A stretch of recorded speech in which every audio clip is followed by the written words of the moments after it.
예. 자, 저당권은 자체가 목적이 아니라 그랬죠. 수단이에요, 수단. 예, 뭘? 예, 자기가 예를 들어 돈을 빌려서 저당권 설정했으면 그 돈 받기 위한 수단이에요. 예, 돈 받기 위한 수단이지 그 자체가 목적이 아닙니다. 나중에 돈만 제대로 받으면 되는 거예요. 저당권을 통해서. 자, 우리 갑이 예, 을은행하고 예, 1억을 빌리고 예, 우리 빌리는 거 소비대차라고 표현한다 그랬죠. 빌리는 금전 소비대차입니다. 1억을 빌리고 을은행 입장에서는 이 사람이 예, 돈을 갚을지 말지 알 수가 없기 때문에 예, 그 수단으로서 이제 저당권을 설정했어요. 저당권 설정. 예, 저당권을 설정해서 이제 용어입니다. 용어를 잘 알아두셔야 돼요. 요 1억을 예, 저당권이 확보하는 게 뭐죠? 이거를 피담보채권이라고 그래요. 예. 확보되는 채권이죠. 확보되는 채권. 1억에 대해서 확보되는 채권을 피담보채권이라고 얘기해요. 예. 그리고 몇 가지 이제 용어에서 그리고 이제 저당권을 예, 물건을 내놓는 사람 있잖아요. 예, 담보로 제공하는 사람이 꼭 이 채무자가 아니어도 됩니다. 예, 예를 들어서 이 집이 병 소유해도 돼요. 병 소유. 이럴 때 이 병을 예, 좀 거창하게 물상 보증인. 예. 물건 일에 예. 물건에 대해서만 보증을 쓴다는 거예요. 우리 보증이란 말 많이 들어보셨죠? 예, 뭐 보증 쓰면은 진짜 좀 곤란한 경우를 많이 당하는데 이건 물상 보증입니다. 이 사람은 채무가 없어요. 예. 채무는 없고 예. 이 사람 채무자는 갑이죠. 예. 채무는 없고 예. 책임만 진다는 표현을 씁니다. 실제로 나중에 을은행이 강제집행, 저당권 실행을 할 때는요, 예, 뭐 갑은 관계도 없어요. 여기다 하면 됩니다. 예, 병집에다가. 예. 예, 그리고 저당권도 당연히 이것도 예, 물권이에요, 물권. 그렇죠. 지배권이거든요. 물론 예, 사용 수익이 아닌 예, 처분에 관련된 예, 가치만 바꾼다고 했어요. 교환 가치만. 그러니까 어떻게 돼요? 여기 취득하려면 예, 물권적 합의가 있어야 돼요. 물권적 합의. 그 다음에 뭐가 있어야 되죠? 반드시 있어야 되는 거. 우리는 형식주의 내지는 성립요건주의라고 그랬죠. 예. 저당권 설정 계약 합의를 하더라도 등기가 없으면 안 돼요. 예. 반드시 등기해야 됩니다. 예. 이걸 공시한다 그러죠. 외부적으로. 예. 등기 보면 많이 나옵니다. 여러분들 뭐 등기 아파트든 건물이든 토지든 보면 저당 없는 거는 거의 없다고 보시면 돼요. 거의 있습니다. 저당권. 예. 특히 근저당. 다 할 겁니다. 예, 등기 반드시 하셔야 됩니다. 이렇게 취득을 하고요.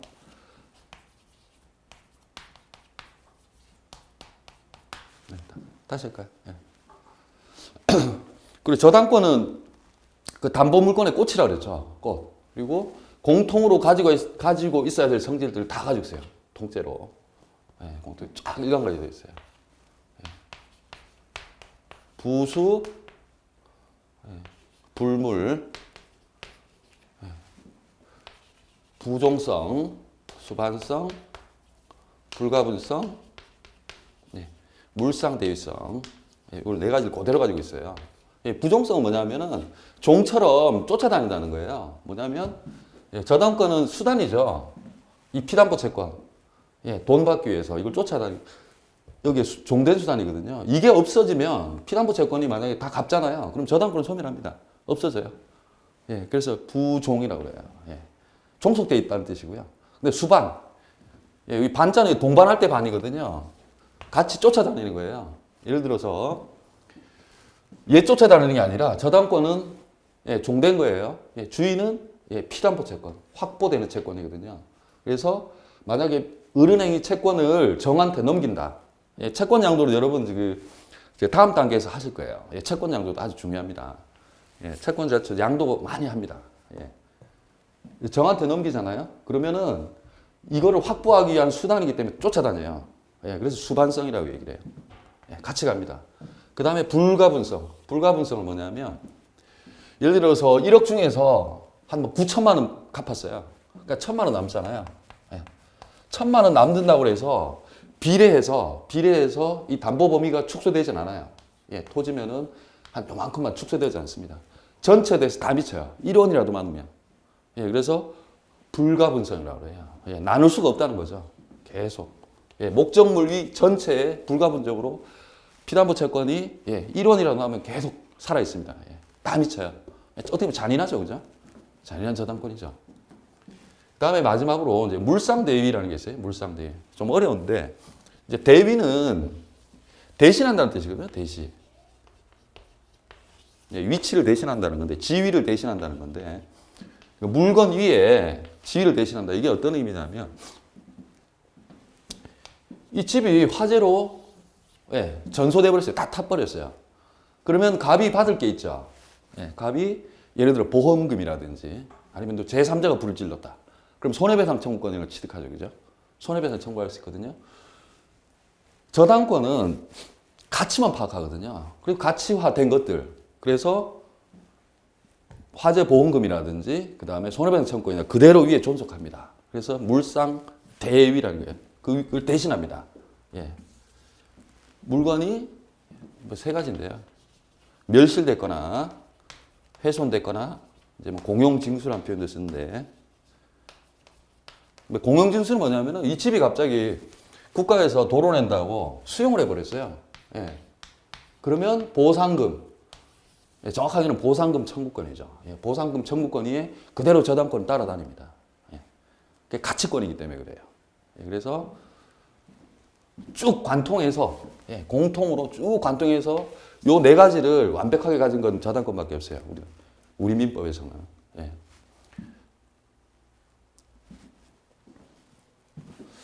그리고요. 자. 그리고 208페이지입니다. 208페이지 보면 저당권 효력 범위가 있는데요. 이 부동산하고 하나로 같이 다룰 수 있는 거면 그대로 미쳐요. 우리 종물 배웠죠. 하인이라고 그랬죠. 주유소와 주유기 이런 것처럼 주물의 객관적인 가치를 증가케 하는 편익을 증가케 하는 거를 종물이라고 했는데 그런 건 당연히 미칩니다. 종물. 부합물도 미쳐요. 부합물은 하나 된 거라고 그랬죠. 하나. 구성 부분이 돼버린 거예요. 부합물. 이것도 당연히 미칩니다. 저당권 설정해 놓으면은. 미치고. 근데 독립된 것들은 안 미쳐요. 우리 교재에 여기 208페이지 이제 저당권 효력 범위에서 2번에 나와 있는 것처럼 별개 물건. 우리나라 법제는 토지하고 건물은 항상 별개라 그랬죠. 별개입니다. 그리고 실제로 등기부도 토지 등기부, 건물 등기부 여러분들 다 다음에 실무에 다 따로 떼봐야 돼요. 다 다릅니다. 그러니까 위에 건물 짓더라도 건물로서 평가될 수 있다면 그때부터 독립성을 가지기 때문에 안 미쳐요. 저당권 효력은 안 미칩니다. 그 다음에 그리고 여기 저당권의 핵심 중에 하나가 우선 변제권이죠. 우리 우선 변제권. 우선 변제. 무적정 우선하나요? 아니죠. 물권은 원칙적으로 채권보다는 앞서요. 순위가 앞섭니다. 근데 우선 변제권은 순위에 따라서 등기 순위입니다. 등기 순위에 따라서 등기 순위에 대해서 자기 후순위보다 그리고 채권보다 먼저 변제를 받을 권리가 있어요. 안 그러면 저당권을 설정할 이유가 없겠죠. 먼저 받을 수 있기 때문에. 담보가치. 실제로 등기부 보면은 쭉 요 똑같은 토지에 대해서 은행뿐만 아니라 병은행, 정은행에서 순위가 있어요. 1번 저당권, 2번 저당권, 3번 저당권에서. 그리고 2번, 3번 하는 사람들은 다, 그리고 은행에서는요, 실제로 이게 담보가치를 실사를 합니다. 실사를 해서 이게 얼마 정도 나오겠다 평가한 다음에 다 해요. 절대 손해 안 봅니다. 금융권은 뭐 아주 뭐 철저한 데기 때문에 손해 안 봅니다. 그리고 지난번에 이제 말씀을 안 드렸는데 여기 이제 뭐 1번, 2번, 3번 저당권이 있다. 1번 저당권. 만약에 2번이 소멸하면 어떨까요? 2번 저당권이 갚았어요. 이 3번 저당권이 2등으로 됩니다. 2위로 돼요. 이거를 순위 승진의 원칙이라고 해요. 확정된 데도 있어요. 순위 확정하는 경우도 있어요. 우리는 2번이 만약에 저당권이 소멸하면 3번 저당권이 2등으로 됩니다. 그래서 이제 다른 나라 법 중에서는 2번이 소멸하더라도 3번은 그대로 있어요. 이익을 보면 안 되니까. 그대로 있고 2번에 다른 저당권을 설정할 수 있어요. 그걸 순위 확정 원칙이라고 해요. 근데 우리는 순위가 승진합니다. 순위 승진 원칙이죠. 그리고 경매 관련해서 그 경매에 대해서 잠깐 볼게요. 그 여러분들은 시험 합격하시면은 경매에서 매수 대리인 되실 수 있어요. 예.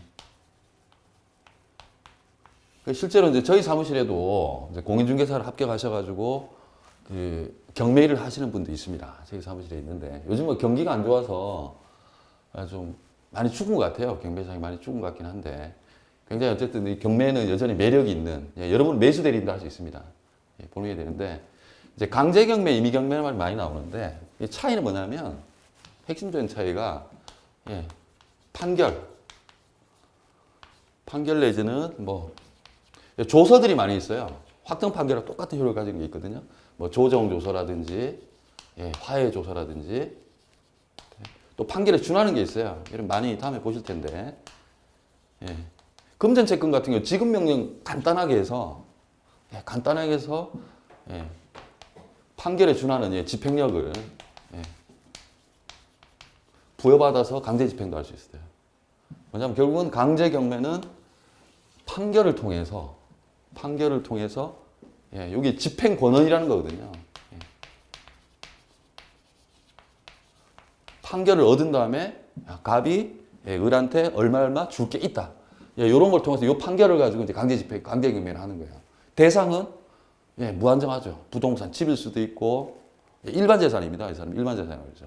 자동차일 수도 있고 옛날에 뭐 드라마에 나오듯이 뭐 텔레비전에다 붙이고 동산에다가 유체 동산에도 할 수 있고 다 할 수 있습니다. 일반 재산에도 할 수 있거든요. 이거는 기본적으로 판결 내지 판결에 준하는 공적인 집행의 권한, 집행을 정당하게 하는 권리의 원천이 있어야 됩니다. 이게 강제 경매고 임의 경매가 바로 우리 저당권 생각하시면 돼요. 저당권 등기부에 저당권자라고 등기되어 있다는 사실만으로 바로 경매에 들어갈 수 있어요. 물론 그 이후에 들어가면은 강제 경매 절차하고 똑같아요. 절차는 똑같아요.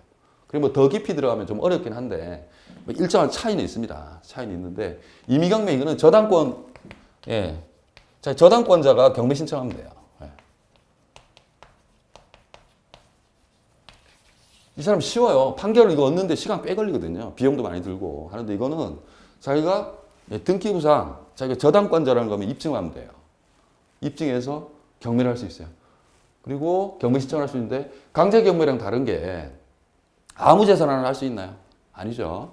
자기가 저당권 설정해 놓은 부동산 거기에만 가능해요. 그런 차이가 있습니다. 그렇게 알아두시면 되고요. 그 다음에 시험에도 잘 나오고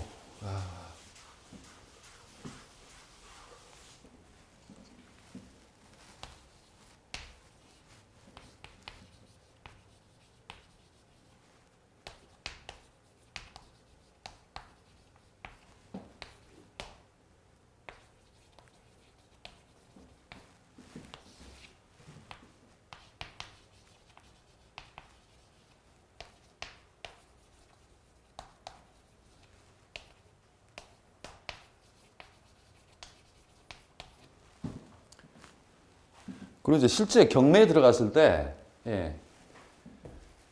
그 어떤 관계인지, 이 순위들이 어떻게 되는지 한번 볼게요. 자, 이 집에 1순위 저당권, 2순위 전세권, 3순위 저당권 설정되어 있을 때 한번 봅시다. 저당권은 암기해 놓으십시오. 이건 소멸주의예요, 소멸주의. 이 사람이 신청하든, 이 사람이 신청하든, 이 사람이 신청하든 간에 저당권은 무조건 소멸합니다. 소멸해요. 소멸하고, 저당권 소멸하겠죠. 자기 순위 따라 이제 배당만 받아가는 거예요. 하는데 2순위 전세권은 보호 못 받아요. 왜냐하면 저당권이 물권가는 어떻게 한다고 그랬죠? 등기 순위에 따라 그래요. 등기가 나중에 된 거거든요. 그리고 실제로 이 사람은 저당권 등기되어 있는 거 보고 들어가는 거예요. 보호할 필요가 없습니다. 전세권도 보호 못 받아요. 소멸합니다. 단지 자기 순위에 따라 가지고 우선 변제권만 가지는 거죠. 그리고 거꾸로 1순위의 전세권이 있고요. 2순위 저당권, 3순위 저당권이 있을 때 실제 등기 보면 다 나옵니다. 나오는데 이 사람은 전세권은 사용 수익할 권리가 있죠.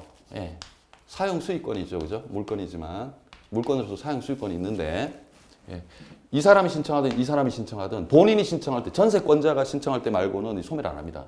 왜냐하면 뒤의 순위 때문에 자기가 피해볼 이유가 없죠. 이걸 존속합니다. 단 이 사람도 자기가 소위 그 배당 요구라는 게 있어요. 배당 요구. 경매 절차에서 당연히 배당을 받는 사람들도 있고요. 배당을 요구해야 되는 사람도 있습니다. 전세권은 옵션이에요. 자기가 배당 요구하면 전세권도 소멸합니다. 이 두 개 해놓으면 다른 데 다 응용할 수 있어요. 예, 그리고 이제 근저당권이라는 게 있는데요. 근저당권. 이건 뭐냐면 채권 최고액만 정하는 거예요.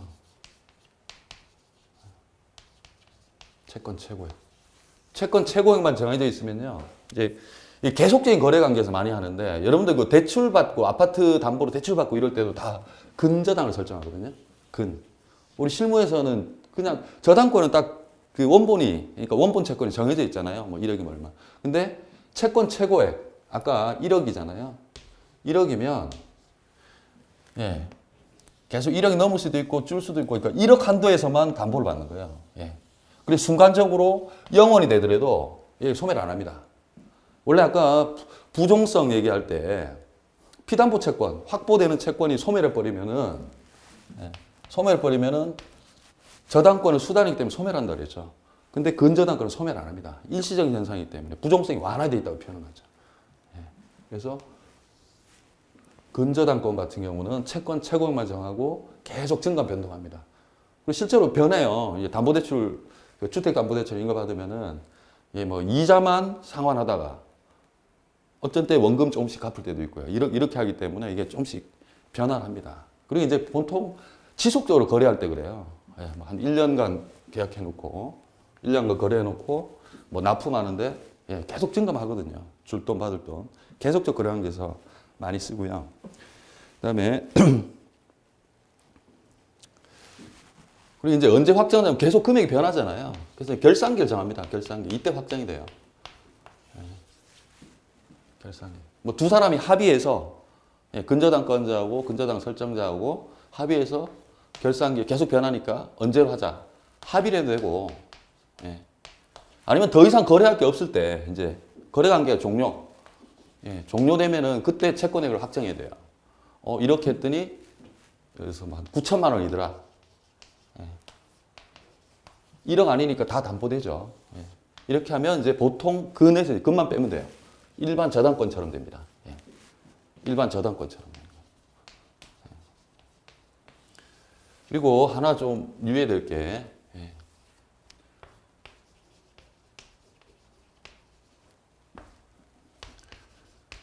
여기 뭐 경매해 보신 분들도 있겠지만은, 경매는 경매 신청한 때로부터 이렇게 나중에 경락자가, 예. 낙찰자죠. 예. 낙찰자가 대금을 완납할 때까지 기간이 꽤 걸립니다. 몇 년짜리도 있어요. 그래서 근저당권자가 만약에 이제 그 경매 신청을 하잖아요. 그러면 요 시점에서 얼마인지가 확정이 돼요. 근데 다른 사람이 일반 채권자도 그 경매 신청할 수 있거든요. 다른 사람이 했다. 그러면 요 시점이에요. 경락되고 완납했을 때. 왜냐하면 기간 길기 때문에 사실 이자가 차이가 많이 나요. 예, 이자 때문에 피해 볼 이유가 없잖아요. 다른 사람 때문에 근저당권자가. 그래서 예, 요 시점이에요. 우리 교재에 예, 211페이지에 하단에 있죠. 채무. 예. 채무 확정 시기에 경매 신청한 때 채무가 확정되죠. 그리고 여기 좀 조심할 게 있어요. 여기 근저당에서 좀 중요한데, 예. 예를 들어 1억인데 1억, 예. 채권 최고를 1억이라고 했다 칩시다. 1억인데, 근데 실제로 이제 갑이 실제 채무액은 2억이거든요. 2억인데 예. 전체 다 할 필요 없다 그랬죠. 저당권은. 예. 근저당. 2억인데 1억만 근저당을 설정한 거예요. 요것만 한 거예요. 그러면은 이 갑이 예, 1억만 갖고 이 근저당권 말소해달라고 할 수 있나요? 왜 안 됩니다. 이 사람은 무조건 예, 2억 다 갚아야 돼요. 2억 다 갚아야 됩니다. 안 그러면 말소해줄 필요 없어요. 근데 아까 요 자기께 필요 없다 그랬죠. 제3자가 담보를 제공해야 된다 그랬죠. 예, 물상보증인이나 예, 물상보증인 예. 이 사람 같은 경우는요, 1억만 갖고 이 근저당권 소멸하게 할 수 있어요. 이 사람 같은 경우. 예. 이 사람 1억만, 채권 최고액만 갚으면 됩니다. 근데 이 사람은 어쨌든 2억을 다 갚지 않는 한, 예, 등기 말소해달라고 할 수 없어요. 예. 그리고 이제 마지막으로,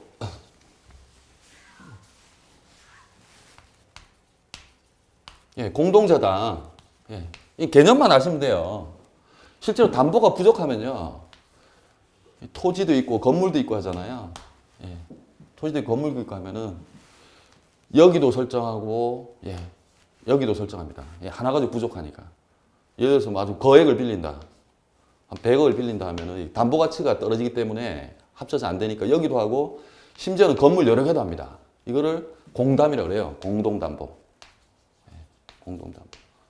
보통 공담이라는 표현을 쓰죠. 예, 공동담보로 이것저것 넣어요.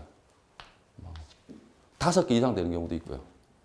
예, 저희 예, 의뢰인 중에 한 분이 이제 호텔을 경영하시는 분이 있는데 그분은 뭐 공동담보를 엄청나게 넣어놨어요. 뭐 채무액 자체가 뭐 어마어마하니까. 예, 그래서 공동담보라고 하고 저당권은요. 각 일물일권주의죠. 예, 각 한 개씩 다 성립되는 거예요. 담보로 들어가는 데마다 다 예. 토지, 건물이라면 저당권 4개예요. 저당권 개수 4개입니다. 예, 각 저당권의 객체마다 예, 저당권 한 개씩 성립하는 거예요. 예, 그 개념만 좀 알아두시면 됩니다. 예, 그리고 이제 여기까지가 우리가 이제 물권법이었고요. 자, 이제 계약법. 자, 우리 지금 시험법에서 마지막입니다. 예, 계약법. 계약법. 이 계약은 뭐 우리 수도 없이 반복했지만, 예. 한쪽은 청약을 하고, 예, 반대쪽은 승낙을 해서, 예, 의사가 합치되는 거죠, 합치. 합치해서 이루어지는 건데, 제가 아주 뭐 지겨울 정도로 계속 얘기했던 법률행위 있죠. 예, 법률행위. 한 번만 더 반복할게요. 법률행위의 의미가 뭐죠? 의사 표시가 있어야 돼요. 의도가 있어야 돼요. 의사 표시. 그리고 특성이 의사 표시대로 효과가 발생해야 돼요. 자기 의도한 대로, 의도대로 예, 효과. 이게 이제 법률행위인데 사실 이 꽃이 바로 채권법입니다. 법률행위 자유의 원칙이라는 게 있어요. 계약 자유의 원칙이에요. 이게 바로 채권법에서 발달한 거예요. 물권법은 배타적이고 배타성이 있기 때문에 지배권이고 배타성이 있기 때문에 대부분 강행 규정이라고 그랬어요. 우리 의사들은 못합니다. 근데 계약법에서는 우리 마음대로 할 수 있는 게 원칙이에요. 예. 법률행위 자유원칙, 사적 자유원칙이라고 하죠. 예. 뭐냐면 이 의사표시대로 효과가 발생하기 때문에 우리 개인들 간의 법률 관계 있죠. 이거는 우리가 일종의 국회의원이 되는 거예요. 입법을 하는 겁니다. 예.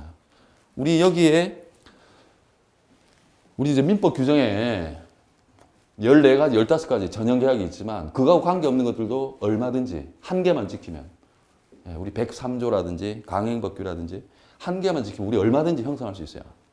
예, 그리고 실제로 우리 일상에서 이루어지는 계약들은 민법에서 있듯이 똑똑 떨어지는 계약들이 아닙니다. 대부분 혼합계약이 섞여 있어요. 이런저런 것들이 섞여 있거든요. 그래서 이제 계약법에 우리 이제 215페이지에 나온 겁니다. 예, 계약 자유의 원칙. 예. 자유가 뭘까요? 이거 보통 4가지인데요. 예. 계약 체결할지 말지. 예. 계약 체결할지 말지. 안 해도 됩니다. 우리 자본주의 사회에서는 할지 말지. 그리고 상대방을 누구로 할지. 예. 갑은 싫고 을은 좋다. 예. 자기 마음대로 선택할 수 있어요. 그리고 내용도 결정할 수 있습니다. 예. 그리고 방식도 예. 서면으로 쓰든 아니면 그냥 구두로만 하든 자기 방식도 마음대로 결정할 수 있어요. 요게 내용인데. 근데 현실에서는 이게 이제 뭐냐면 양 당사자가 대등하다는 게 전제가 돼야 되는데 실제로 대등하지 않아요. 특별법이라든지 수정이 많이 돼요. 예, 많이 되는데 어쨌든 원칙론입니다. 우리가 계약의 내용이라든지 상대방, 체결 여부, 방식도 우리가 결정할 수 있어요. 그게 계약 자유 원칙이고 그다음에 이제 신의성실의 원칙. 이거는 개념만 좀 알아두세요. 신의성실의 원칙. 예. 우리가 권리를 행사한다든지 의무를 이행할 때 상대방 신뢰를 저버리지 말라는 거예요. 이런 거를 소위 일반 조항이라고 그래요. 신의칙. 일반 조항. 굉장히 추상적인 거죠. 구체적인 조항이 아니에요. 일반 조항이라고 얘기를 하고. 그리고 그 내용이 뭔지는 결국은 우리나라 대법원에서 판례가 쌓여봐야 알아요. 이게. 그리고 자, 요 계약 내용, 그 다음에 계약의 종류. 예, 계약의 종류는 좀 중요합니다. 예. 2가지만 좀 하고 갈게요. 예.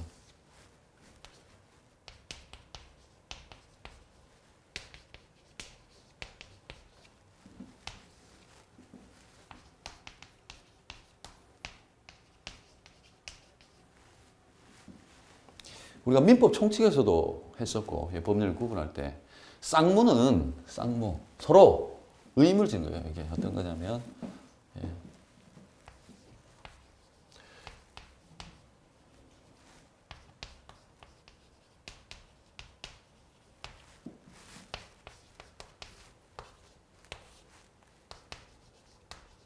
자, 갑을 간에 매매를 할 때요. 매매. 우리 시험 범위는 전부 쌍무계약이고 유상계약인데요. 대가적인 의존관계예요. 자, 갑은 을한테 왜 집을 넘겨줍니까? 예, 매매대금 돈을 받으니까 넘겨주는 거예요. 의존관계예요. 을은 왜 돈을 주죠? 매매대금을. 예, 자기가 재산권에 대한 소유권을 취득할 수 있기 때문이에요. 그래서 대가 관계가 있기 때문이에요. 근데 예를 들어서 유증 같은 경우에 증여 같은 경우 봅시다. 증여 같은 경우는 공짜로 주는 거라고 그랬죠. 대가가 있어서 주는 게 아니에요. 그래서 편무예요, 편무. 왜냐면 쌍무 계약 이거는 이제 우리가 할 때 뒤에 나오는 동시행 항변권하고도 관련이 있고요. 예. 그리고 우리 시험법이 다 쌍무입니다. 그리고 유상은요, 약간 달라요. 유상하고 무상하고 비슷한데 유상은 이제 출연이라고 얘기하는데요. 출연. 예. 근데 TV 출연하는 게 아니라 이건 뭐냐면 한쪽에서 재산적 손실을 입고요. 이게 다른 쪽에 재산적인 이득을 얻는다는 거예요. 예, 이걸 출연이라고 표현을 하는데 좀 어렵죠. 예, 출연. 그냥 출혈이라고 생각하시면 돼요. 출혈. 예, 경제적인 출혈이라고 생각하시면 돼요. 출혈. 예. 매매도 마찬가지죠. 한쪽에 출혈이 있죠. 예. 한쪽은 재산권이 날아가죠. 자기께. 이런 출혈을 하고요. 예. 저것도 대가적인 출혈이에요. 전부 다. 유상. 예, 을도 거액을 주고 자기 부동산을 사죠. 자기 출혈이 있는 거야. 금전적인 출혈이. 이거 출연이라는 표현을 쓰는데요. 예, 대가적인 출연 관계가 있느냐 없느냐예요. 예. 똑같죠. 그냥 증여만 생각하시면 돼요. 증여는 뭐 아들이 자식한테 그냥 주는 거죠. 무슨 출혈 관계 있는 거. 아버지가 아들한테 부동산을 준다고 아들이 다른 걸 주는 게 아니에요. 공짜 주는 게 출혈 관계도 없고 대가적 의존 관계도 없어요. 일방적으로 받는 관계입니다. 이 두 가지는 좀 구별하시면 되고요. 그리고 이제 우리 뭐 계속 이제 청약 승낙 우리 계약 관련해서 계속 이제 얘기를 했었는데 한번 조금 좀 깊이 들어간 거예요. 우리 교재 219페이지입니다. 예.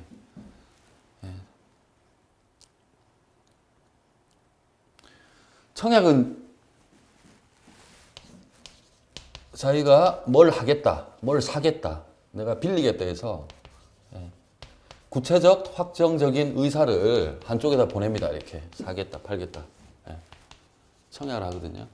그리고 청약은 자기가 법적인 구속을 받을 의사가 있어야 돼요. 그냥 막연히 이제 청약이 유인하고 구별되는데 내가 뭐 인터넷에 올린다 칩시다. 내가 이 아파트를 팔겠다고 해가지고 그게 청약인가요? 아닙니다. 구체적이어야 됩니다. 매매 대금 지급 방법이라든지 금액이라든지 그런 게 다 특정이 돼야 되거든요. 청약 유인은 뭐냐면 청약하도록 유인 꼬시는 거예요. 꿰는 거예요. 나 일단 팔겠다 내놓으면 상대방이 이제 그때 가격을 제시하겠죠. 그래 맞으면 하는데 그리고 승낙만 있으면 바로 계약이 성립될 정도로 구체적이 돼요. 계약 내용이 목적물이 뭐고 대금 지급 방법은 뭐고 지급 시기는 언제 뭐 이런 게 구체적이어야 돼요. 그래서 청약 유인은 말 그대로 청약을 꼬시는 거예요. 청약이 아닙니다. 내가 팔겠다 했을 때. 그리고 승낙. 거기에 합치돼야 되는데 합치가 두 가지예요. 주관적인 게 있고요. 객관적인 게 있습니다. 주관적인 게 뭐냐면 사람 관계죠. 갑이 병한테 팔겠다고 했는데 을이 승낙하면 안 돼요. 둘 간에 채권은 상대적이라고 그랬죠. 계약 관계는 상대적. 갑이 내가 을한테 병한테 팔게 했더니만 을이 갑자기 내가 살게 안 됩니다. 이거는 별도의 청약에 불과해요. 승낙이 아닙니다. 병이 승낙해줘야 돼요. 주관적으로 합치가 있어야 돼요. 객관적인 건 뭐냐면 내용이 맞아야 돼요. 계약 내용이. 어떠한 목적으로 몇 동 몇 호 아파트를 얼마에 언제 그런 식으로 구체적으로 그 계약의 내용이 합쳐야 돼요. 둘 다 맞아야지 계약이 성립되는 겁니다. 청약 유인하고만 좀 구별하시고요. 그리고 여기 청약의 상대방 있잖아요. 을일 필요 있을까요? 불특정 다수인도 돼요. 우리 인터넷에 얼마인지 올릴 수 있습니다. 조건만 맞으면 돼요. 뭐 내 TV 우리 지금 인터넷 판매 많이 하죠. 을 필요 없어요. 불특정 다수 얼마든지 갑니다. 을, 병, 정, 무 해서. 예. 자, 동시행항변권. 예, 동시행항변권. 자, 이거는 쌍무계약에서 문제가 돼요. 쌍무. 서로 무. 의무를 지는 거죠. 대가적인 채무를 지는 거예요. 서로. 예, 매매 같은 경우는 전형적인 쌍무계약이에요. 예, 이런 경우에 자, 우리 이제 아파트 매매하거나 이제 부동산 매매 보통 이제 계약금 치르고 그다음에 중도금 치르고 잔금 치르고 그다음에 이제 등기에 필요한 서류 받아서 이렇게 등기를 하거든요. 예, 매도인입니다. 예, 매도인. 예. 네, 이게 뭐냐면 너도 동시에 이행해라 이런 뜻이에요. 예, 쌍무계약은 서로 대가적인 거기 때문에 나 혼자 선행할 수 없다. 예, 억울하다. 공평한 공평의 원칙 때문에 그래요. 여기에 중도금 이제 잔금 치를 때요. 예. 을 입장에서는 갑이 이 등기에 필요한 서류, 예, 부동산 인도 안 해주면은 이 잔금 칠 필요가 없어요. 자기가 먼저 이행해야 되는 거는 서로 대가적으로 채무를 지고 있는 관계인데 억울하잖아요. 마찬가지입니다. 갑도 마찬가지예요. 예. 잔금 안 주면 예, 자기도 부동산 인도하고 등기에 필요한 서류 줄 이유가 없어요. 예, 공평의 원칙에서 이행 거절을 할 수 있는 권리입니다. 쌍무계약에서. 서로 대가적이기 때문에 그래요. 예. 서로 대가적으로 대가적인 의미에서 서로 채무를 지고 있는데 한쪽만 먼저 이행하면 억울하잖아요. 그래서 공평의 원칙 때문에 생겨요. 똑같은 게 있죠. 유치권이라는 것도 유치권. 유치권도 예, 똑같이 인도를 거절할 수 있는 권리인데 유치권은 물권이죠. 물권. 자기가 계속 버틸 수 있는 거예요. 물권하고 채권은 이 소유권 넘겨보면 안다고 그랬죠? 이거 넘겨보면. 제3자한테 넘겨보세요. 맞아요. 이 등기쟁이가 넘겨버렸어요. 그러면 이 을은 병한테는, 예, 병한테는 동시행항변권을 행사 못해요. 저거는 계약관계의 당사자끼리만 가능해요. 근데 유치권은 이 법률관계가 변동이 되더라도 이게 소유권이 넘어간 거 하더라도 유치권 행사는 가능합니다. 만약 을이 이제 유치권을 행사하고 있다면 예, 물권이기 때문에 그래요. 물권은 대세유가 있죠. 넘어가도 행사 가능해요. 예.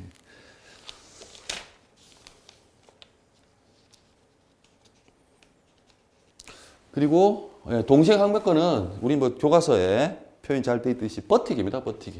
예. 버티는 거예요. 버티고 자기가 잔금을 안 주더라도 원래 이제 늦게 주면은 이자가 붙거든요. 지연이자, 지체이자가 붙는데 예, 이행 지체 책임도 면제가 돼요. 예, 나중에 이제 서로 정상적으로 돌아오면 예, 원래 줘야 될 잔금만 주면 돼요. 이자 안 줘도 됩니다. 동시행 항변권 때문에 그래요. 항변권 때문에. 그리고 이제 실제 소송 들어가면요. 이게 실제 소송 들어갔을 때는 이 변론주의라는 것 때문에 예, 주장을 해야 돼요. 그냥 뭐 들어만 두세요. 예. 주장 책임이라는 게 있어서 주장을 해야 됩니다. 요 동시행 항변권이 있다고 해서 당연히 고려되지 않아요. 예, 법원이 직권을 고려하지 않고 주장을 합니다. 동시행 항변권이 있습니다라고 예, 주장을 해야지 그때 실제 고려가 돼요. 예. 그 다음에 자, 위험 부담이라는 문제를 살펴볼게요. 위험. 예, 위험 리스크인데 예, 거래상의 위험을 계약상 위험을 누가 부담하느냐인데요. 자, 가불이 여기 이제 창고 건물, 예, 창고 건물이 있어요. 창고 건물 매매 계약을 했는데 이제 변제액이 이행기가 됐어요. 이행기가 됐는데 그때 예, 갑이 아무런 이유도 없이 안 넘기면 그때는 채무 불이행의 문제거든요. 예. 소위 귀책 사유라는 표현을 쓰는데 우리 민법에서 귀책, 책임을 귀속시킬 수 있는, 돌릴 수 있는 사유 이거는 뭐라 그랬죠? 고의, 일부러 하는 거, 과실, 부주의해서 이런 게 있어야 되는데 문제가 이 사람이 이행기에 고의과실로 창고를 안 넘겨주면은 예, 채무 불이행이거든요. 채무 불이행인데 문제가 이게 이 사람 쌍방에 과실이 없는 거예요. 이 사람도 과실이 없고 이 사람도 잘못이 없어요. 창고가 이번에 뭐 포항 지진처럼 지진이 나서 멸실됐다든지 아니면 뭐 천재지변으로 천재지변으로 이게 화재가 났다는 일에서 멸실됐어. 이 사람 이행할 수 없잖아요. 책임을. 이럴 때 그러면 누가 위험을 부담해야 되는지, 갑이 부담을 해야 되는지, 을이 부담을 해야 되는 건지 위험. 이때 우리는 이제 입법주의에 따라 다르다고 해요. 근데 우리는 채무자 위험 부담주의입니다. 채무자. 이 채무자는 사실은 상대적이에요. 왜냐하면 이것도 쌍무계약이고 유상계약이기 때문에 갑은 채권자이면서 채무자이기도 하고요. 을도 채권자이기도 하면서 채무자이기도 합니다. 이때 이제 채무자는 이 조론 예에서 인도 의무를 부담하는 사람. 요거를 채무자로 할게요. 인도 의무. 목적 부동산을 창고를 넘겨줘야 되는 이 사람 입장이에요. 이 채무자거든요. 채무자가 부담합니다. 위험을. 뭐냐면 멸실되면요. 을한테 돈 달라고 할 수 없어요. 우리나라는 채무자 부담주의를 채택하고 있어요. 뭐 나라에 따라서는 채권자. 이 사람 채권자죠. 상대적이지만 채권자 위험 부담주의는요. 멸실했더라도 우리 돈 줘야 돼요. 이 사람 위험을 부담 가져요. 그리고 소유자 위험 부담주의도 있답니다. 소유자. 타인 물건의 매매의 경우에 나타나겠죠. 타인 물건 얼마나 팔 수 있다 그랬죠. 그 개념만 정확하게 아시고요. 다음에 자 우리 많이 반복이 된 건데요. 계약입니다. 계약의 해제 해지 많이 보셨죠. 해제 해지. 해제는 원래 유효했었어요. 처음에 유효했었는데 사후적으로 어떤 사유가 발생을 해서 이 계약을 처음부터 계약 체결시로 거꾸로 소급이라고 그러죠. 소급시켜서 없었던 걸로 무효화시키는 소급시키는 거를 해제라고 하고요. 소급표죠, 그죠? 소급표라고 얘기하고 해지 계속적 거래가 한 거예요. 임대차 같은 경우 하루에 안 끝나죠. 매매야 일회성으로 끝나지만 이런 경우는 차임지체하고 이러면요 장래효입니다. 쭉 이렇게 몇 개월 잘 지나다가 계속 연체돼요. 그럼 장래에 대해서 해지를 시킵니다. 장래효죠. 계약관계를 장래를 향해서 소멸시키는 거예요. 장래를 향해서. 굳이 이건 소급시킬 필요가 없죠. 나름 받을 거 받았는데. 그래서 이게 해제는 유효했던 법률 행위를 사후에 해제권, 해지권 이건 다 형성권이라고 그랬죠. 형성권은 일방적인 의사표시로 법률관계를 변동을 시키는 거예요. 유효했던 법률관계를 해제권이나 해지권, 이 형성권을 행사함으로써 소급적으로 없던 걸로 무효화시키는 거예요. 그래서 형성하는 거죠. 형성권은 단독행위라고 그랬죠. 혼자만의 상대방 도움 필요 없습니다. 혼자서 할 수 있어요. 혼자서 할 수 있어요. 그리고 해제는 이제 소급표가 있잖아요. 그래서 이제 유의될 게 하나 있어요. 이제 X 토지에 대해서 이제 갑을이 매매 계약을 했어요. 근데 을이 계속 잔금을 안 주는 거예요. 근데 이제 예외적인 경우긴 하지만은 보통 잔금 치러야 인도해주고 등기도 해주거든요. 근데 이제 우리 교과서 사례에 이제 이해 편의를 위해서 이렇게 229페이지에 나와 있는데, 그 잔금도 치르기 전에 을한테 등기 넘겨줬어요. 그래서 을은 잘 됐다 싶어가지고 병한테 또 등기를 넘겨줍니다. 등기를 넘겨줘요. 등기까지 했거든요. 그럼 대외적으로 소유권자는 병이죠. 근데 계속 을이 이제 계속 독촉을 해도 이제 을이 잔금을 안 주는 거예요. 그러면 바로 이 유효했던 매매 계약, 유효했던 계약을 해제권을 행사를 해서 계약을 이제 소급적으로 무효를 시켰어요. 그럼 병은 어떻게 돼요? 우리나라는 등기가 원래 이제 공신력이 없다고 그랬잖아요. 공신력. 실체 관계가 어떻든 등기 있는 대로 우리는 이런 거 없습니다. 공신력이 없는데 그렇게 굳이 따지자면은 을은 병은 보호를 못 받아야 돼요. 소급적으로 권리자가 아닌 사람이 넘긴 게 되니까 이 사람 등기도 돼 있더라도 이 사람 등기 그렇죠. 을의 등기는 보호를 못 받죠. 공신력이 없으니까. 그런데 우리 민법 규정이 있습니다. 이 제3자 거창히 거래안전이라고 하는데 제3자 보호받아요. 제3자는 소급해서 하더라도 이 제3자 등기까지 갖추면은 이 사람은 이 사람한테 대항을 못해요. 대항. 대항은 주장이라고 그랬죠. 자기가 이게 내 거니까 돌려줘라고 할 수 없습니다. 예. 그래서 해제는 소급표로 있는데요. 제한을 받아요. 우리 민법 조문에 단서 조항에서 있습니다. 제3자는 이 사람은 선이든 악이든 보호받아야 알았건 몰랐건. 왜냐하면 이 계약이 원래 유효했기 때문에 나중에 해제될지 안 될지는 알 수가 없는 거예요. 그래서 이 사람 보호를 받습니다. 그것만 하시면 되고요. 예. 우리 지난 시간에 했던 거 여기까지 정리하겠습니다. 자, 오늘 진도, 오늘 복습 시간 너무 오래 가졌나요? 자, 오늘 진도 우리 교재 230페이지입니다. 오늘 진도 이제 매매. 여러분 많이 익숙하시죠? 매매.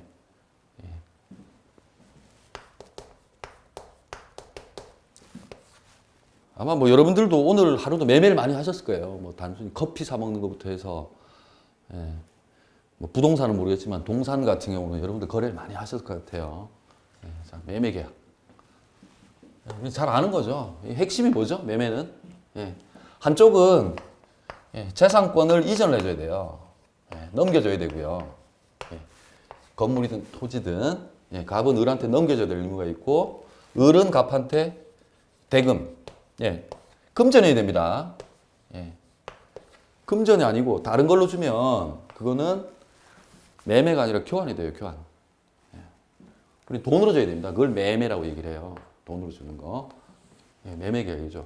한번 성질 한번 볼까요? 이게 우리 했던 건데 낙선 계약이죠.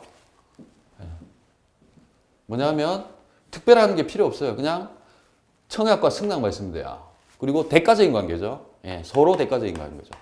쌍무고 유상이에요. 유상 계약이죠. 출혈이 있죠. 양쪽 다. 그 다음에 또 하나 불료식이죠.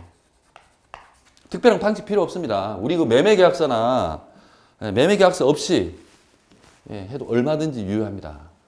얼마든지 유효해요. 근데 뭐 실제 소송에서는 증거 없으면 굉장히 불리합니다. 문서가 왕입니다. 왕. 실제 소송. 문서 있으면 굉장히 어려워요. 소송에서. 쉽지 않습니다. 그리고 이게 이제 뭐 우리가 건물 토지만 했는데 매매 객체는요. 우리 이제 부동산이 당연히 대표죠. 우리는 여러분 이제 부동산 관련 일을 주로 하실 거기 때문에 권리 됩니다. 권리. 예를 들어 우리 물건들 있잖아요. 지상권이든지 전세권 이거 다 양도할 수 있습니다. 매매할 수 있어요. 얼마든지 가능합니다. 그리고 기업도 팔 수 있어요. 기업. 보통 이제 그 영업 양도도 많이 해요. 영업 매매 이것도 많이 합니다. 권리 다요. 부동산이 당연히 우리한테는 제일 중요합니다. 가장 중요해요. 그다음에 우리 이제 계약금인데 계약금. 여러분 실제로 뭐 부동산 이제 중개하시다 보면은 계약금은 거의 뭐 정착이 돼 있죠. 오갑니다. 이게 오가요. 통상 금액은 뭐 보증금, 명목은 관계 없습니다. 명목 관계, 보증금이라는 명목도 있고, 뭐 계약금이라고도 하기도 하고요. 또는 뭐 해약금이라고도 하고 하는데, 원래 거래할 금액에 뭐 우리는 한 통상 10% 정도 되나요? 10%를 보통 계약금으로 많이 걸죠. 10% 거의 관리가 돼 있는 것 같은데.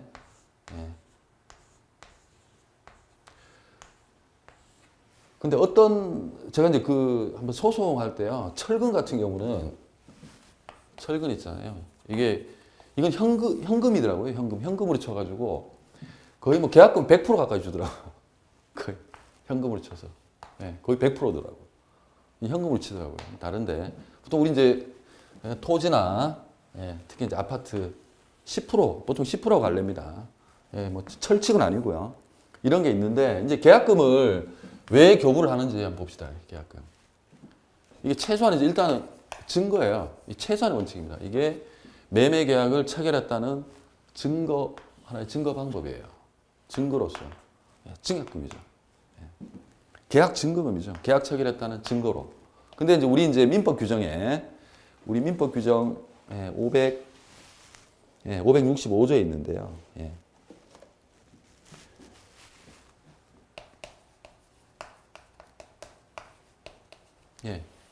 해약금의 성질부터요. 해약금. 해제권을 유보한다는 거죠. 이런 성격을 가져요. 해제권을 유보하는 성격. 그 뭐냐면은 계약금을 받은 입장에서는 자기가 계약 해제를 하려면 소극적으로 무효화시키려면은 배액을 상환해야 돼요. 예를 들어서 계약금으로 1,000만 원을 받았다. 그러면 1,000만 원 더 얹어서 2,000만 원 주고 해제를 할 수 있고요. 그 다음에 준 사람, 교부자 입장에서는 자기 포기해야 돼요. 포기하고 자기는 해제를 할 수 있어요. 그게 이제 바로 해약금의 성질을 가지거든요. 그리고 자, 해약을 할 수 있는데 우리가 계약금이 교부가 되어 있으면은 이행에 착수해버리면은 계약 해제를 못 합니다. 계약이 불안정해지잖아요. 원래 계약금이라는 게 사실은 계약의 효력을 강화시키기 위한 거예요. 사람이 자기가 걸어놨는데 그거 포기하고 특별한 사정이 있겠죠. 경제적 사정이 있으니까 그렇게 하겠죠. 대부분 계약의 효력을 강화하기 때문인데 어느 일방이든지 예를 들어서 우리 가불이 매매를 해요. X 건물을 매매를 하는데